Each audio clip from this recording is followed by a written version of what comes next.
amazing. It was one of my favorite interviews that we've done since we launched the program. Her name is Lindsey Graham, happened to be. And she walked us through how she wound up at the Capitol on January 6th, how she had been a business owner. She had been building a business in which she owned gyms and hair salons, and she was making it. And she was a new mother. She had a newborn at home, and COVID shut that shit down. She lost everything. All the debt was up and all the revenues were gone, evaporated. And she had the stress and, depression, all the stuff that comes from oftentimes when you have a new baby.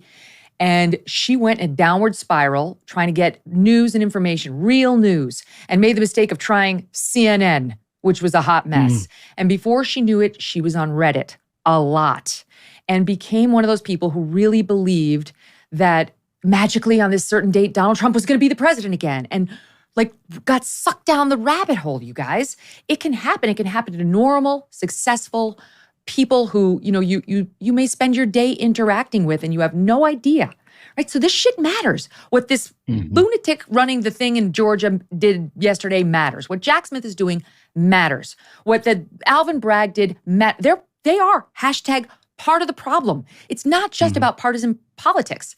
It's about us. It's about our kids. It's about our country. It's about our future. It's about as I said, the tether that binds. When nothing else binds, there were certain things we could always count on. The Supreme Court was another one. That's been completely delegitimized by these partisans on the left. What they're doing is reckless.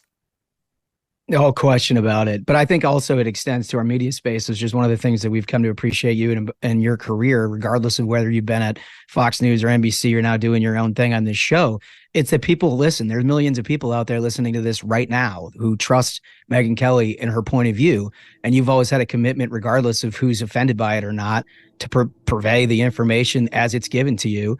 And that's the responsibility we feel on Ruthless too. I mean, look, it would have been very, very easy for us at certain points over the last couple of years to go along with the prevailing wisdom on the right about what was happening to them that wasn't true. And many of our competitors in the space, and you know who they are, I don't need to say their names, didn't think they needed to do that. And they thought that just continuing to turn the dial all the way to 10 got them better ratings, which it did. But it also left a population that had a absolute vacancy of real information that allowed them to make decisions on everything from politics to how they live their lives. I think it's a damn shame. And I think more people in our line of work ought to take that commitment extremely seriously. And also, I'd be remiss if I didn't add the fact that a lot of these institutions aren't exactly victims in this process. Many of them are part of the undermining. When you had, the CDC saying that, oh, well, you can catch COVID if you go to your family member's funeral, but not if you're protesting for BLM. Right. That's completely fine.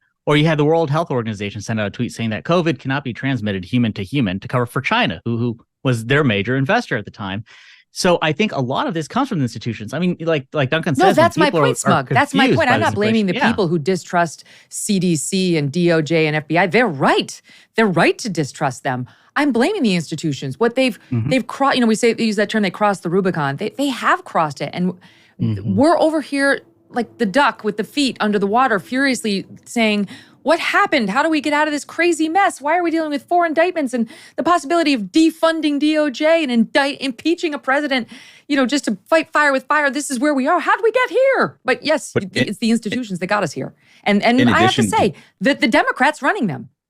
Bingo. Yeah. In addition to getting us here, one of the other worst things that these institutions do is they don't recognize their problems they've created in the past. So there are plenty of opportunities every single day for a little bit of humility from the CDC, from NIH, honestly, from the FBI. I mean, people are really concerned about 2 systems of justice. How about you acknowledge that? Half of this country is very concerned about that. I had a conversation, I won't use the guy's name, but I had a conversation with a scientist who's very high up in public health. And he acknowledged to me, he was like, we have a lot of shortcomings. We created a lot of problems in the past with the way that we messaged COVID. I mean, he went in a little bit deeper, and I was like, if you just tell people that, just let people know that you recognize that you made mistakes, and here's what we're going to try to do to reel trust back in. We know it's going to take a long time, but at least acknowledge it. And I think that it just makes it so much worse when they act like Randy Weingarten, for example, who bent over backwards to keep all of our kids out of school for an extended period of time. Kids go back to school, and now she's like, what are you talking about? I wanted them to be in the classroom. I've been working for them to be in the class. She is such a liar, and like people are fed that stuff it just compounds the original problem.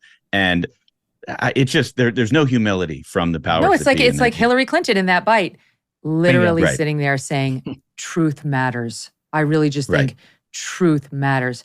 Stop it. Just stop it. Okay? Go back to Chappaqua and enjoy your nice home and your walks in the woods with your weird marriage. Okay? Don't lecture the rest of us on truth. So you may have heard me talk about COVID tax relief now for a while. There might be money available for you and your business right at this moment. It's not a loan. You don't have to pay it back. Listen up.